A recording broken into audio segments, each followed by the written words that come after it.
আসানসোলে চললো বুলডোজার, সেই ছবি আপনাদের দেখাবো। আবারও ভাঙা হলো তৃণমূল কার্যালয়। 75 নম্বর ওয়ার্ডে ভাঙা হলো তৃণমূল কার্যালয়। কাউন্সিলর কাঞ্চন রায়ের কার্যালয় ভাঙা হলো। অবৈধভাবে গড়ে উঠেছিল এই কার্যালয়, যে কারণে বুলডোজার দিয়ে এবার একেবারে ভেঙে চুরমার করে দেওয়া হলো। সে ছবি আপনাদের দেখাচ্ছি।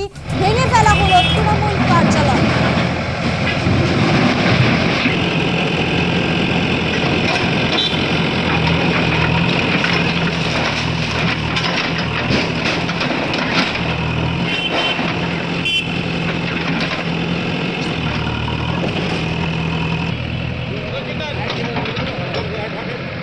কাউন্সিলর কাঞ্চন রায় কি বলছেন শোনাবো আপনাদের।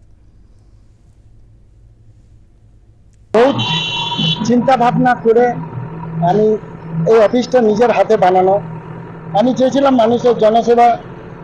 আমি যেহেতু জনপ্রতিনিধি এখন, তা আমি অনেক চেষ্টা করেছি লোকের সেবার জন্য। তো জানি না কি কারণবশত আমাদের এই ভরাডুবি কারণবশত তো আমরা কিছু বলতে পারবো না। তো দেখে খারাপ লাগছে। ইস্কো কর্তৃপক্ষকে সময় তো দিল না আমাকে। কাল বিকেল 5টার সময় এসে বলেছিল যে আপনার করতে, আমরা নোটিশ পেন, আমাকে 4-5 দিন সময় দিন, তাহলে আমার জিনিসপত্রগুলো বাঁচাতে পারি। আমরা তো একটা ছোট ক্ষুদ্র মানুষ। আর কি যা করছে সরকার, ভালো উন্নয়ন করছে, করুক, আমাদের কোনো ওর মধ্যে বলার দরকার নেই। আমি যাই উন্নয়ন করবে তার সঙ্গেই আছি, তার সঙ্গে থাকবো।